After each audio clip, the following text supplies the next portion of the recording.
God first.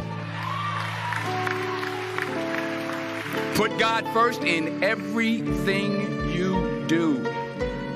Everything that you think you see in me, everything that I've accomplished, everything that you think I have, and I have a few things, everything that I have is by the grace of God. Understand that. It's a gift. I was sitting in my mother's beauty parlor, and I'm looking in the mirror, and I see behind me this woman under the dryer. And every time she looked up, every time I looked up, she was looking at me. She's looking me in the eye. And I didn't know who she was, and I said, she said, somebody give me a pen. Give me a pencil. I have a prophecy. March 27, 1975. She said, boy, you are going to travel the world and speak to millions of people. Now, mind you, I flunked out of college. I'm thinking about joining the army. I didn't know what I was going to do, and she's telling me I'm going to travel the world and speak to millions of people. Well, I have traveled the world, and I have spoke to millions of people. But that's not the most important thing, the success that I had. The most important thing is that what she taught me and what she told me that day has stayed with me since. I've been protected. I've been directed. I've been corrected. I've kept God in my life, and it's kept me humble. I didn't always stick with him, but he always stuck with me. So stick with him in everything you do. If you think you want to do what you think I've done, then do what I've done and stick with God. Number 2, fail big. That's right. Fail big. Today's the beginning of the rest of your life, and it can be very frightening. It's a new world out there. It's a mean world out there, and you only live once. So do what you feel passionate about. Take chances. But don't be afraid to go outside the box. Don't be afraid to think outside the box. Don't be afraid to fail big, to dream big.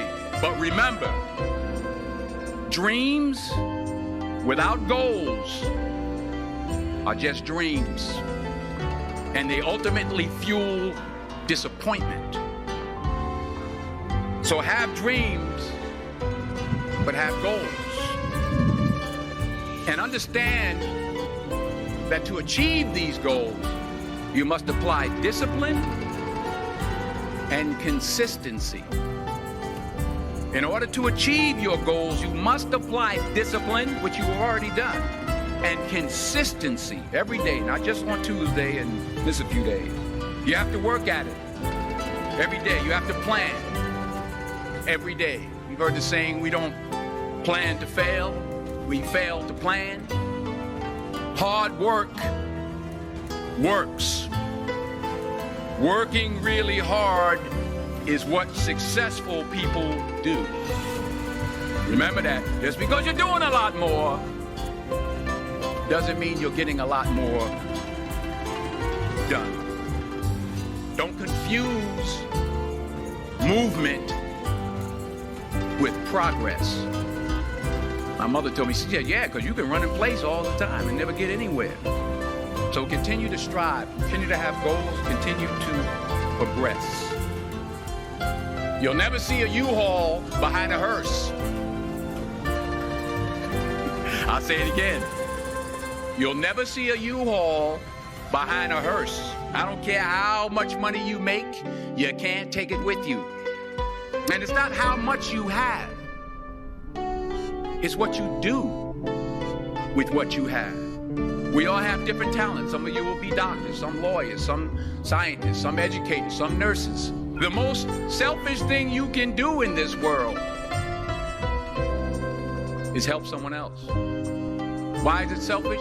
Because the gratification, the goodness that comes to you, the good feeling that I get from helping others, nothing's better than that. Nothing's better than that. Not jewelry, not big house I have, not the cars, but it's the joy. That's where the joy is in helping others. That's where the success is in helping others.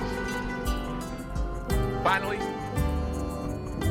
I pray that you put your slippers way under the bed tonight so that when you wake up in the morning, You have to get on your knees to reach them. And while you're down there, say thank you for grace.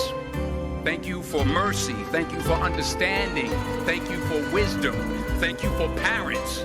Thank you for love. Thank you for kindness. Thank you for humility. Thank you for peace. Thank you for prosperity.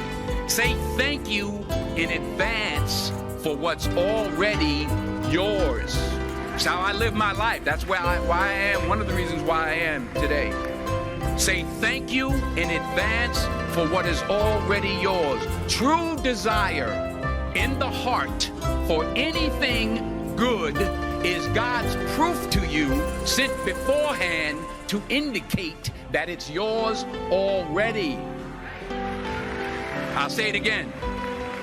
True desire in the heart, that itch that you have, whatever it is you want to do, that thing that you want to do to help others and to grow and to make money, that desire, that itch, that's God's proof to you, sent beforehand already to indicate that it's yours.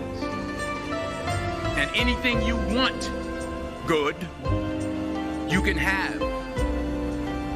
So claim it. Work hard to get it. When you get it, reach back. Pull someone else up. Each one, teach one. Don't just aspire to make a living. Aspire to make a difference.